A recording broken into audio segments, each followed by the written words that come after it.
Hello friends, welcome back to our channel. It's Rani vlogs.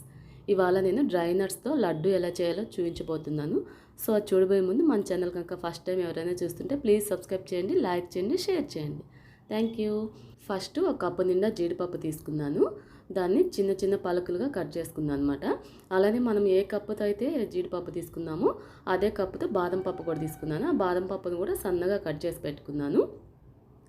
ఈ రెండు cut చేసి పక్కన పెట్టుకొని ఈలోపు మనం ఖర్జూరం తీసుకున్నాను. స్వీట్కి సరిపడా ఖర్జూరం, అంటే ఇది 400 గ్రాముల ఖర్జూరం అనమాట. సో దీంట్లో సీడ్స్ అన్నీ తీసేయాలి, గింజలన్నీ తీసేసి ఈ ఖర్జూరాన్ని కూడా సన్న ముక్కలుగా కట్ చేసుకోవాలి. ఇలా ఇప్పుడు నేను కట్ చేశాను కదా, అలా సన్నగా కట్ చేసుకొని మిక్సీ జార్లో వేసుకొని మెత్తగా పేస్ట్ లాగా మిక్సీ పట్టుకోవాలన్నమాట. సో చూసారా, ఇలా మెత్తగా పేస్ట్ లాగా పట్టుకున్నాను. సో దాన్ని పక్కన పెట్టుకొని ఈలోపు మనం స్టవ్ ఆన్ చేసుకొని దాని మీద బాండి పెట్టుకొని అందులో 2 టేబుల్ స్పూన్స్ నెయ్యి వేసుకున్నాను. నెయ్యి వేసి ఇందులో ఇంకా మనం డ్రై నట్స్ కట్ చేసి పెట్టుకున్నాం కదా, వీటిని వేసి వేగించుకోవాలన్నమాట. ఫస్ట్ అయితే బాదం పప్పు కొంచెం లేటుగా వేగుతుంది కదా, ఫస్ట్ అయితే బాదం పప్పు వేసుకున్నాను.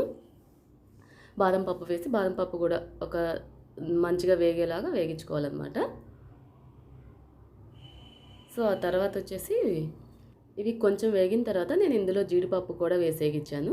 సో మీరు అలా అయినా చేసుకోవచ్చు, లేదంటే ఒక్కొక్కటి ఇప్పుడు బాదం పప్పు వేసేగిచ్చారు, అది బాగా వేగిన తర్వాత పక్కన తీసి పెట్టుకోవటం, ఆ తర్వాత జీడిపప్పు వేగించడం అలా చేయొచ్చు. నేనైతే అన్నీ ఒకసారి వేగించాను.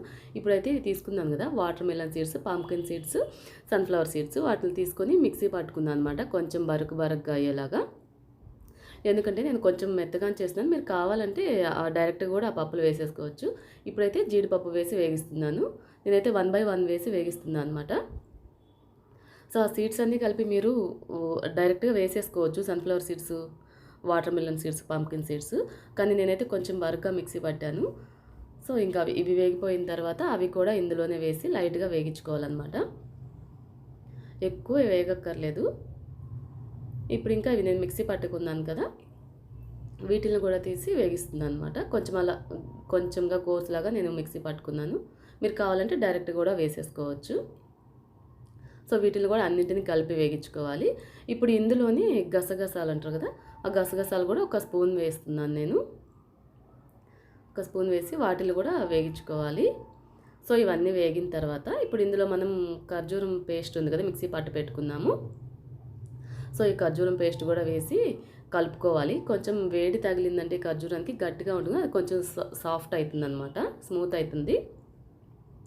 కొంచెం ఇప్పుడు ఈ వేడి మీద మనం సరిగ్గా కలపలేం కాబట్టి కొంచెం హీట్ అయ్యేదాకా ఉంచుకొని ఆ తర్వాత చూసారా ఇలా వచ్చిందనమాట. ఇంకా స్టవ్ కట్టేసుకొని పక్కన పెట్టేసుకోవాలి. వేడి మీద ఎక్కువ అట్లా కలపలేం మనం. సో చల్లారిన తర్వాత ఇప్పుడు ఆ ఖర్జూరం పేస్ట్ మంచిగా వేడెక్కుంటుంది కాబట్టి మనం చల్లారిన తర్వాత కలపడానికి బాగా వస్తుంది. ఇప్పుడు నేను చల్లగా అయిపోయిన తర్వాత మొత్తం మిక్స్ చేశాను అనమాట. సో ఇంకంతా మిక్స్ చేసుకొని ఇంకా మంచిగా లడ్డూలు చుట్టుకోవటమే. ఈ ఖర్జూరం పేస్ట్ అంతా నట్స్కి మంచిగా లడ్డు చుట్టుకోవడానికి బాగుంటుంది. సో చాలా హెల్దీ అండ్ టేస్టీ కూడా, తప్పకుండా ట్రై చేయండి. ఒక పెద్ద టైం కూడా పడుతుంది, ఒక 10 minutesలోనే చేసేసుకోవచ్చు ఇంట్లో కనుక అన్నీ ఉంటే. స్వీట్ షాప్ స్టైల్లో మంచిగా మనం ఇంట్లోనే హెల్దీగా, అది కాక హైజీన్గా కూడా చేసుకుంటాం కదా. సో నచ్చితే కనుక తప్పకుండా ట్రై చేయండి. పిల్లలకి, పెద్దవాళ్ళకి అందరికీ చాలా మంచిది. డ్రై నట్స్ గురించి, డ్రై ఫ్రూట్స్ గురించి అందరికీ తెలిసిందే కదా ఎంత హెల్దీయో. సో ఈ లడ్డు కూడా అంతే హెల్దీ. రోజుకొకటి అలా తీసుకున్నారంటే చాలా బాగుంటుంది. అలానే ఇవి ఒక 15 days వరకు నిలువ ఉంటాయన్నమాట. సో నచ్చితే కనుక తప్పకుండా ట్రై చేయండి. ఎలా వచ్చిందో కమెంట్ చేయండి. అలానే మన ఛానల్ కనుక ఫస్ట్ టైం ఎవరైనా చూస్తుంటే ప్లీజ్ సబ్స్క్రైబ్ చేయండి, లైక్ చేయండి, షేర్ చేయండి. Thank you.